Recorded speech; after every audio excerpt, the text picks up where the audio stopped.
Assalamualaikum warahmatullahi wabarakatuh. Halo semuanya, jumpa lagi dengan saya Kang Restu. Apa kabar semuanya? Semoga kalian selalu sehat, baik dan tentunya dimudahkan segala urusannya oleh Tuhan Yang Maha Esa. Amin. Kali ini Kang Restu akan menceritakan sebuah kisah horor. Dan sebelum masuk ke ceritanya, bagi kalian yang belum subscribe, jangan lupa klik tombol subscribe-nya. Klik lonceng notifikasinya serta like video ini agar kalian tidak ketinggalan cerita-cerita menarik dari channel ini. Oke, terima kasih. Dan langsung saja tanpa berlama-lama lagi, bagaimana kisahnya? Ini dia ceritanya. Sudah 5 tahun Santi menikah. Akan tetapi ia dan suaminya masih menumpang di rumah sang mertua. Santi mempunyai suami bernama Rizky, dan ia mempunyai seorang putra namanya Roni. Mereka memang lama menikah tapi mereka masih menumpang. Sebenarnya Rizky ini mendapatkan gaji yang lumayan, tapi dia tidak mau membeli rumah secara kredit. Dia ingin membeli secara cash dengan menabung terlebih dahulu. Nah, suatu malam saat Santi berbicara dengan suaminya untuk segera membeli rumah. "Mas, kapan kita beli rumah?" tanyanya sambil memijat kakinya.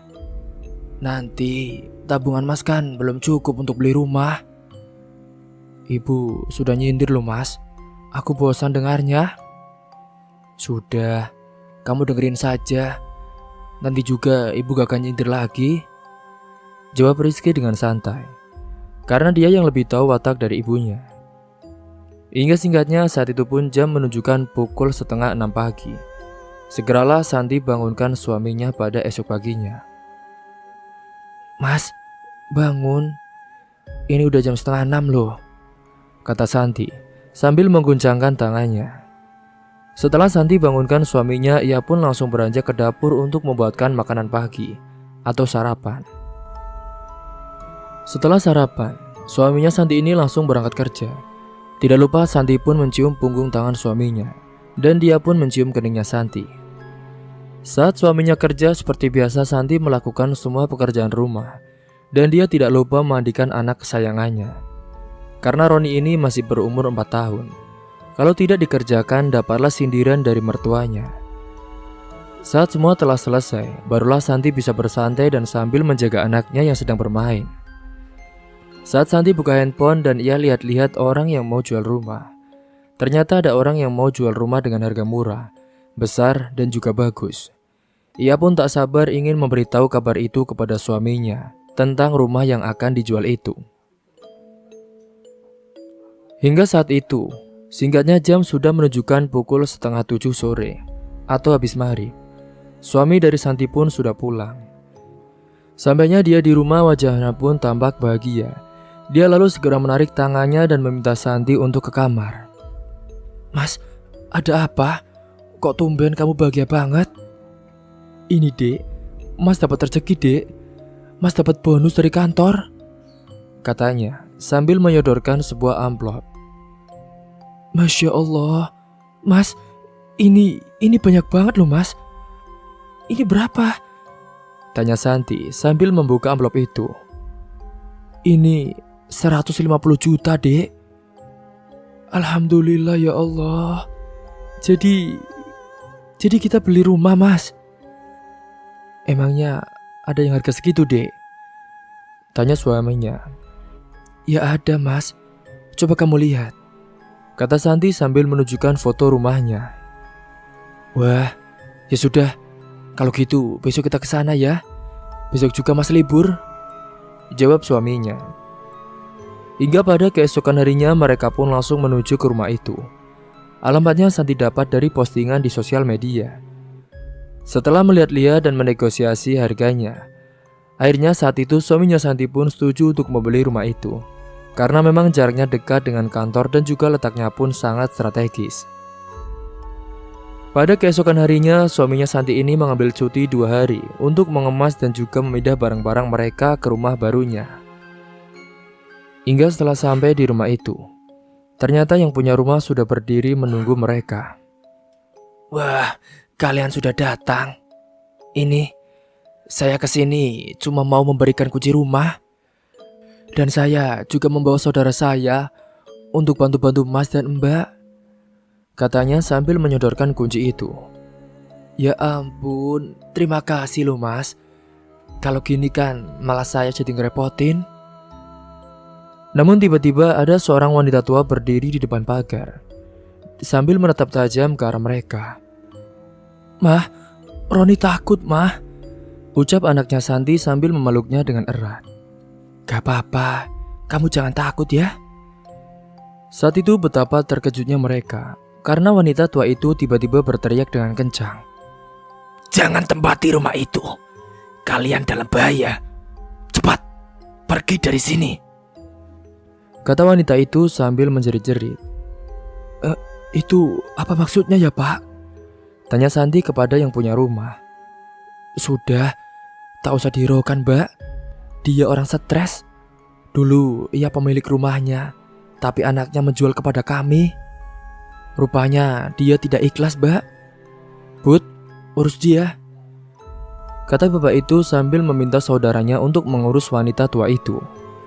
Setelah masuk ke dalam, mereka pun memulai untuk bersih-bersih dan merapikan barang-barang mereka. Santi ini meminta anaknya untuk bermain dulu di luar. Roni, kamu main dulu ya di luar. Mama dan papa mau beres dulu. Roni pun hanya mengangguk mengikuti ucapan dari mamahnya, dan dia pun langsung berlari keluar. Hingga singkatnya saat setelah sudah selesai beberes, Santi langsung keluar menemui anaknya.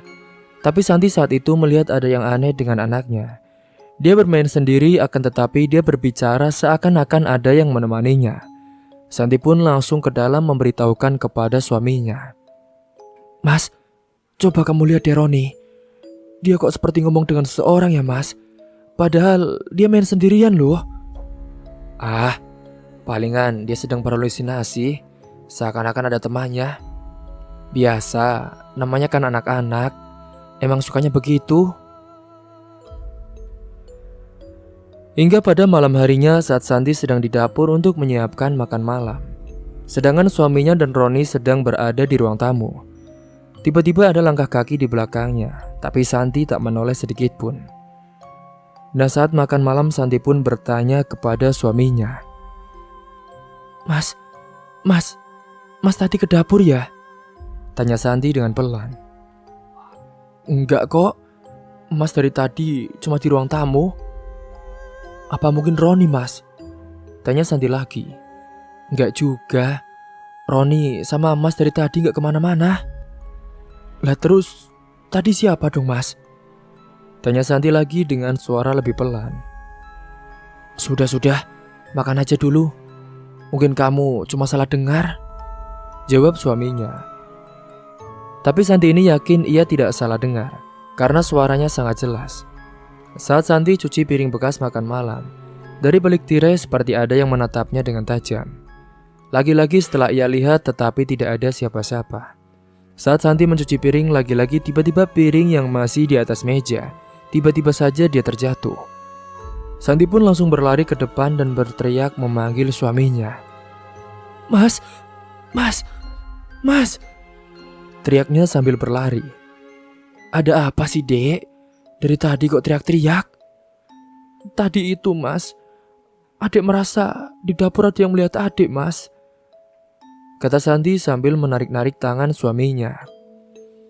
Ah, mungkin kamu kelelahan, jadi kamu berhalusinasi deh. Ya sudah, kalau gitu kamu istirahat saja, biar mas yang melanjutkan pekerjaanmu. Hingga saat itu jam pun sudah menunjukkan pukul 1:30 malam. Santi terbangun tapi ia dengar seperti Roni sedang berbicara. Akhirnya Santi pun bangunkan suaminya dan ia minta agar dia untuk mengecek ke kamar anaknya. Mas, bangun. Ada apa sih dek? Malam-malam kok berisik? Coba mas dengerin deh. Kayaknya Roni bangun mas. Coba mas liatin. Ya sudah, ayo kita lihat. Baru saja mereka keluar kamar, mereka melihat ada jejak kaki yang menuju ke kamar Roni, dan jejak kaki itu dipenuhi oleh lumpur. Saat mereka tiba di kamar Roni, mereka lihat Roni duduk di kasurnya sambil berbicara entah dengan siapa dia berbicara. Saat itu Santi pun mencoba memanggil anaknya, Tetapi anaknya itu tidak mendengar ucapan dari ibunya. Saat itu suaminya pun langsung berlari dan menggendong Roni untuk masuk kamarnya. Malam itu sangat dipenuhi ketegangan. Hingga pada esok harinya suaminya Santi mulai berangkat kerja. Dan kini hari itu hanya mereka berdua yang ada di rumah. Roni seperti biasa yang sedang bermain di ruang tamu. Tiba-tiba saja dia menghilang. Santi pun lalu mencarinya sampai ke halaman belakang. Anehnya, setelah Santi coba cari ke dalam, tiba-tiba saat itu Roni sudah ada di ruang tamu lagi. Hah? Kok aneh? Pikir Santi. Roni tadi kemana? Kok mama cari gak ada? Tanya Santi. Roni tadi ke kamar, Mah. Ada kakek tua memanggil Roni, jawabnya. Seketika Santi pun jadi merinding. Sejenak anaknya terdiam dan menatap ke arah dapur. Mah, ada pocong sama ada zombie, Mah. Itu, Mah, ucap Roni. Jujur saja mereka tidak pernah melihatkan gambar pocong atau memberitahu nama pocong. Dan juga tak pernah memberitahu bentuk pocong bagaimana. Tapi saat itu Roni ini tiba-tiba tahu dengan sendirinya. Padahal anak itu baru berusia 4 tahun. Nak, kamu ngomong apa sih? Kamu dari mana tahu itu, Nak? Tanya Santi dengan keheranan. Itu, Mah, teman yang di kamar memberitahu aku. Itu loh, dia ada di sana. Dia gini kan, Mah? Kata Roni sambil menggayakan sosok itu. Tanpa pikir panjang, Santi pun langsung keluar rumah dan memesan ojek online untuk pergi ke rumah mertuanya. Dia pergi ke rumah mertuanya kira-kira sampai jam sudah menunjukkan pukul 4:30 sore. Hingga setelah dari rumah itu, Santi pun lalu pamit dengan mertuanya dengan rasa takut karena Santi harus pulang lagi ke rumah itu. Sesampainya Santi di depan gerbang, tiba-tiba nenek tua yang kemarin itu datang lagi dan menarik tangannya. Ada apa sih, Nek? Tanya Santi. Kamu harus hati-hati dengan rumah ini, Nduk. Anakmu sudah didekatinya. Ingat, kalau kamu lihat apapun, dengar apapun, dan kamu mencium aroma apapun, kamu diam saja, kata nenek itu sambil beranjak pergi setelah berucap. Hingga waktu pun sudah menjelang malam hari, tetapi suaminya Santi ini belum pulang ke rumah. Santi dan Roni duduk di ruang tamu. Dan saat sedang duduk di ruang tamu itu, tiba-tiba mainan yang ada di dalam kamar Roni seperti ada yang mainkannya. Tapi Santi ingat kata nenek itu. Roni pun diam sejenak dan menatap ke arah dapur lagi. Mah, itu kok zombie sama itunya datang lagi ya, Mah? Katanya. Shh, biarin saja, Ron. Dia gak ganggu Roni juga kan? Kata Santi yang terus menatap televisi karena merasa takut. Entah kenapa saat Santi duduk di sofa, memang seperti ada yang ikut duduk di sebelahnya. Tapi saat Santi melirik ke belakang akan tetapi tidak ada siapapun di situ. Dan saat itu tiba-tiba pintu rumah pun seperti ada yang mengetok. Ternyata itu adalah suaminya yang sudah pulang. Akhirnya ketakutannya pun sedikit berkurang berkat suaminya telah pulang ke rumahnya. Mas dari mana saja sih? Baru pulang lembur ya? Tanya Santi. Enggak, Dek. Tadi di jalan macet banget, jawabnya sambil melepas sepatu dan jaketnya. Ya sudah, Mas mandi dulu sana, terus makan malam. Suaminya Santi pun langsung pergi ke kamar mandi. Setelah kamar mandi, dia pun sudah pakai baju dan dia tidak langsung makan. Tetapi dia duduk di samping Santi di depan televisi. Dek, kok tadi saat Mas mau ke kamar mandi, Mas lihat dari jendela seperti ada kakek tua di halaman belakang ya, Dek? Ucap suaminya Santi. Sudah, Mas, jangan ngomong gitu. Kamu makan dulu sana, baru bicara lagi. Hingga saat itu suaminya Santi pun pergi makan dan Santi ke kamar dengan Roni untuk menidurkannya. Setelah Roni tertidur, Santi pun mendekati suaminya yang duduk di ruang tamu. Nah, Mas, kamu kan bahas kakek itu tadi. Iya, emangnya siapa sih, Dek? Kalau Mas mau tahu, nanti kita tanya deh sama Roni. Loh, emangnya ada hubungannya dengan Roni? Nanti juga Mas bakalan tahu. Kalau gitu, ayo kita tidur, Mas. Aku sudah capek. ucap Santi. Karena Santi ini memang malas membahas itu saat malam. Karena Santi tahu Mas Rizky suaminya juga agak penakut. Hingga saat itu tibalah hari libur. Santi ini diajak pergi ke mall untuk sekedar melepas penat. Mereka pergi ke sebuah mall ternama di daerahnya, dan tak lupa mereka juga mengabadikan momen itu dengan handphonenya.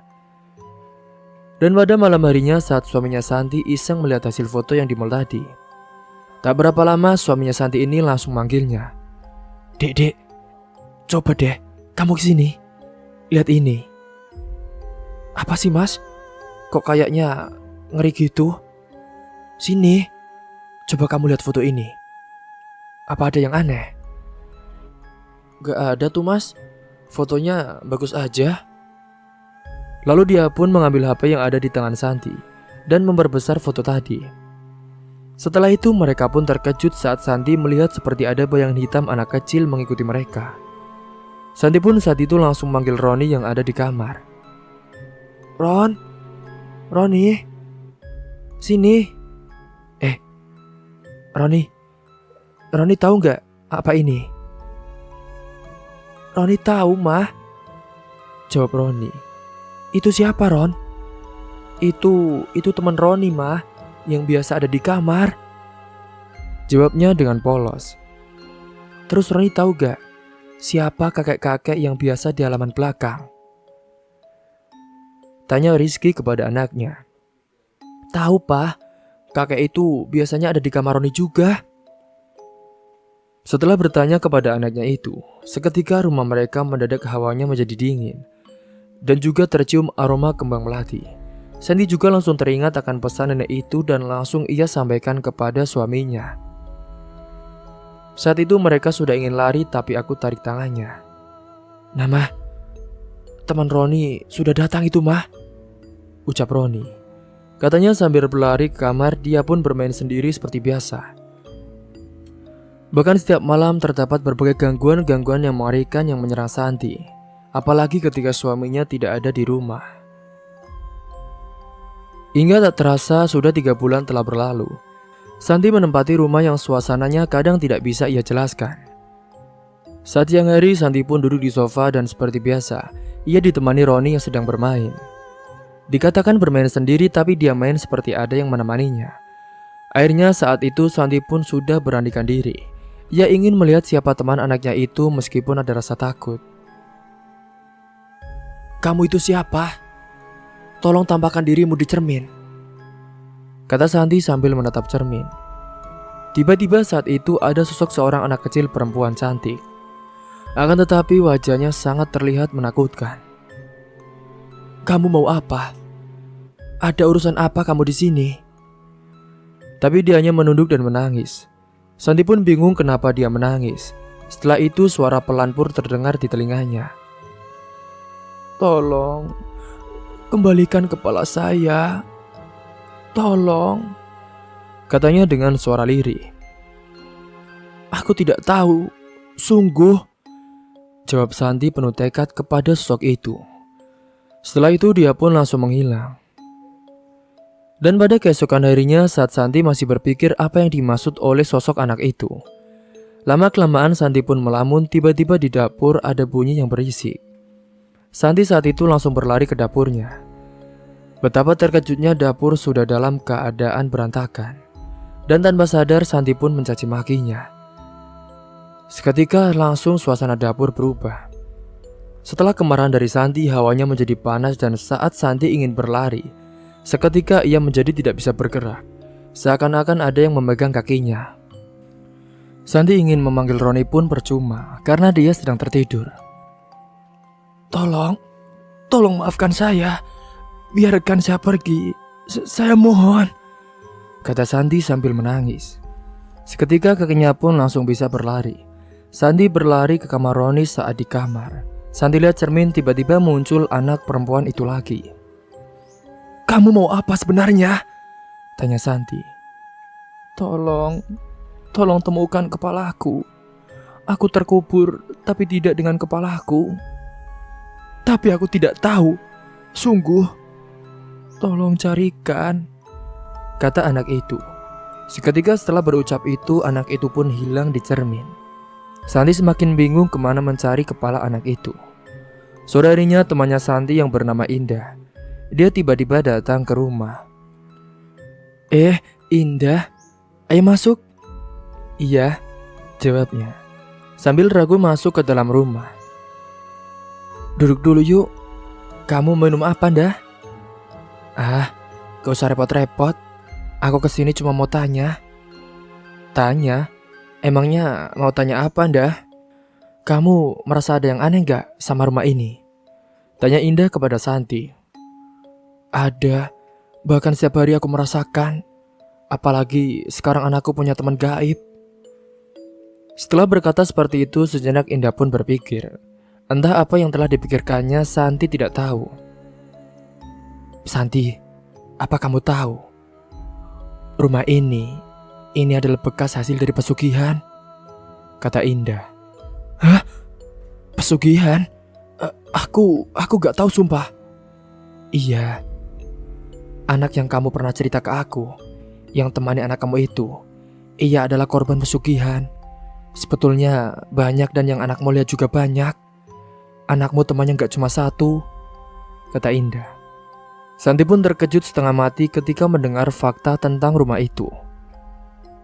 "Terus, kakek yang sering aku dan suamiku lihat itu siapa?" "Kakek itu yang dulu memakai pesugihan biar mendapatkan rumah ini. Dia meninggal karena istrinya yang membunuhnya." "Berarti nenek itu, dia adalah istri dari arwah kakek itu?" tanya Santi. "Iya, kamu benar sekali." Saat itu Santi pun tiba-tiba menjadi lemas ketika mendengar penjelasan dari Indah. Setelahnya tiba-tiba juga terdengar suara dari kamar Roni, dan ia pun langsung terbangun. Dia menangis jadi-jadinya. Santi bingung, biasanya tidak seperti ini Roni menangis. Lalu Indah pun berkata, "San, ada yang jahat dengan anakmu, San." Siapa, Ndah? Katakan siapa?" "Penguasa rumah ini. Dia tinggi besar, tapi kamu bisa sedikit tenang, karena ada anak perempuan yang menjaganya. Dia baik dan juga sayang dengan anakmu. Mungkin kalau tidak ada perempuan itu, anakmu sudah dibawanya sejak awal kamu tinggal di sini," jawab Indah. "Itu temannya Roni, Ndah. Tapi meskipun ada yang jaga Roni, tetap saja aku tidak boleh lengah." Hingga singkatnya saat itu hari pun menjelang malam. Indah pun lalu pamit pulang dari rumah itu. Setelah Indah pulang, tiba-tiba dari dalam terdengar bunyi sesuatu yang jatuh. Santi pun langsung melihat ke dalam dan melihat keadaan Roni anaknya. Ia saat itu lihat Roni berdiri dengan tatapannya menatap dapur. "Nak, ada apa? Roni lempar apa tadi?" Itu mah, itu ada hantu yang jahil. Jadi Roni lempar dia pakai mainan Roni," jawabnya sambil nunjuk dapur. "Terus teman Roni mana?" tanya Santi lagi. "Teman Roni pergi, mah. Katanya takut juga," jawabnya. Akhirnya Santi pun menggendong Roni dan ia bawa ke kamarnya. Dan pada keesokan harinya dari luar ada seorang yang mengetuk pintu rumahnya. Saat dibuka ternyata itu Indah yang datang kembali. Indah, ayo masuk." "Ada apa, Ndah? Kok kamu datang ke sini lagi?" "San, aku merasa aku makin tidak enak dengan rumahmu, San. Sepertinya penguasa rumah ini seperti ingin meminta anakmu. Tapi aku juga tidak tahu pasti sih, dia itu sebenarnya mau minta apa."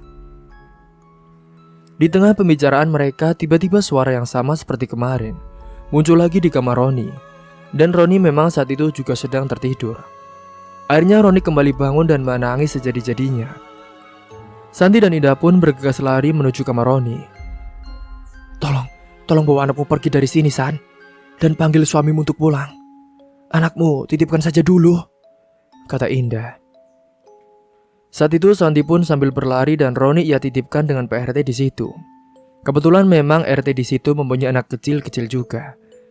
Dengan segera saat itu Santi juga menelpon suaminya dan memintanya untuk segera pulang ke rumahnya. Hingga waktu itu sekitar 20 menit menunggu. Akhirnya Rizky pun pulang dan bertanya kepada Santi. "Ada apa sih, Dek? Roni mana? Sudah, nanti saja aku jelaskan, Mas. Sekarang Mas masuk dulu. Santi dan suaminya pun masuk dan mereka lihat Indah sedang duduk dengan tatapan kosong. Dan Santi pun lalu memanggilnya. Indah, dah. Saat Santi memanggil nama Indah, dia sedang melongo. Tapi akhirnya dia sadar. Saat dia sadar, dia pun segera menyuruh Santi dan juga suaminya. Cepat kalian mencari tukang gali. Dan jangan lupa buat satu lubang di pemakaman, kata Indah. Rizky pun saat itu langsung berangkat tanpa bertanya dengan Indah. Tak berapa lama suaminya Santi pun datang dengan tukang gali kubur. Indah lalu meminta mereka mengikutinya. Ayo, ikuti aku, kata Indah. Mereka dibawa Indah ke halaman di belakang rumah. Dan Indah pun menunjuk pohon besar di halaman belakang rumah dari Rizky dan juga Santi. Ayo Pak, gali dekat pohon itu, pinta Indah. Saat itu tukang gali kubur itu pun langsung menggali. Dan setelah sudah digali, betapa terkejutnya mereka ternyata di sini banyak sekali tengkorak kepala. Dan rata-rata ukurannya sama. Astagfirullahaladzim, ucap Santi. Pak, tolong kuburkan kepala-kepala ini di pemakaman, kata Indah. Tukang gali kubur itu pun langsung membawa dan menguburkan kepala itu disaksikan oleh suaminya Santi, Pak RT dan juga beberapa warga. Memang mereka ini awalnya bingung, tapi setelah Indah menjelaskan dengan detail, barulah mereka semua mengerti dan sekaligus terkejut. Setelah mereka pulang, teror di rumah itu pun semakin menjadi-jadi. Tak berapa lama kemudian, nenek tua itu pun datang. Tebang pohon itu, cepat tebang, kata nenek itu sambil berteriak dan menunjuk pohon besar di halaman belakang. Akhirnya suaminya Santi pun panggil warga untuk memotong pohon yang besar itu. Saat pemotongan, Santi merasa hawa di sekitar rumahnya menjadi panas.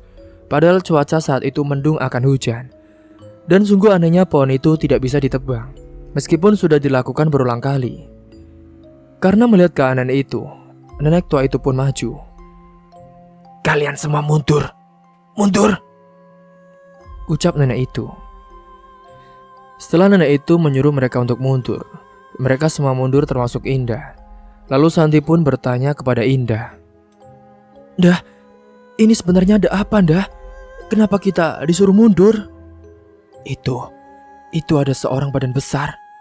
Tingginya seperti pohon itu. Sepertinya nenek itu mau bicara dengannya. Dan kelihatannya sosok itu marah, kata Indah seketika nenek itu pun berteriak. Kamu mau apa lagi? Hah? Aku tidak bisa ikut campur lagi. Itu urusanmu dengan suamiku. Janganlah meminta apa-apa dari pemilik rumah ini. Mereka itu orang baru dan tak tahu apa-apa, kata nenek itu dengan nada tinggi. Seketika Indah pun memejamkan matanya. Setelah itu Indah nampak terkejut. Astagfirullahaladzim. Santi, sosok penunggu pohon itu ternyata ingin anakmu sebagai seserahan untuknya. Mendengar ucapan itu, Santi dan suaminya pun terkejut. Jangan kau minta anaknya. Mereka tak tahu apa-apa tentang masalah ini, kata nenek itu. Jika kamu mau persembahan terakhir, ambil saja kepalaku. Tapi tolong jangan ganggu mereka lagi, kata nenek itu. Setelah nenek itu mengucapkan kata itu, seketika dengan tragisnya kepala nenek itu pun terputus seperti ada yang menebasnya. Santi yang tak sanggup melihat itu, dia pun langsung berteriak. Kakinya pun langsung lemas melihat kejadian yang sangat tragis itu. Sementara Pak RT langsung memerintahkan warga yang ada di situ untuk mengambil dan menguburkan jasad nenek itu setelahnya. Bahkan sebagian warga yang lainnya diperintahkan Pak RT untuk menebang pohon itu. Dengan izin atas semuanya, akhirnya pohon itu pun bisa ditebang tanpa ada kendala seperti tadi. Hingga setelah dilakukan pemakaman jasad nenek tadi, pada keesokan harinya setelah kejadian yang sangat mengerikan itu, Santi pun kembali bercermin dan saat itu dia melihat sosok anak kecil itu. Anak kecil perempuan yang menjadi teman dari Roni. Dia mengucapkan terima kasih kepada Santi. Dan setelah itu dia pun menghilang. Dan Roni tetap masih mencari temannya itu. Mah, teman Roni kok gak datang lagi ya? Tanya Roni. Roni, katanya teman Roni sudah pindah sayang. Roni main di tempat Pak RT saja ya, Jawab Santi sambil mengusap kepala anaknya. Iya, Mah. Tapi saat itu Santi juga masih bingung dengan rumah itu. Apakah rumah itu masih aman atau tidak? Karena setiap hari Santi ini masih merasa hawa panas dan perasaan yang tidak bisa ia jelaskan di rumah itu. Hingga pada malam harinya Santi pun akhirnya berbicara dengan suaminya Rizky, yaitu untuk pindah dan menjual rumahnya. Setelah kejadian beberapa bulan yang lalu itu, tanpa pikir panjang suaminya Santi pun mengiyakan dan besok harinya mereka sementara akan mencari rumah kontrakan. Hingga setelah mereka mendapatkan rumah kontrakan itu, mereka langsung pindah dari rumah itu.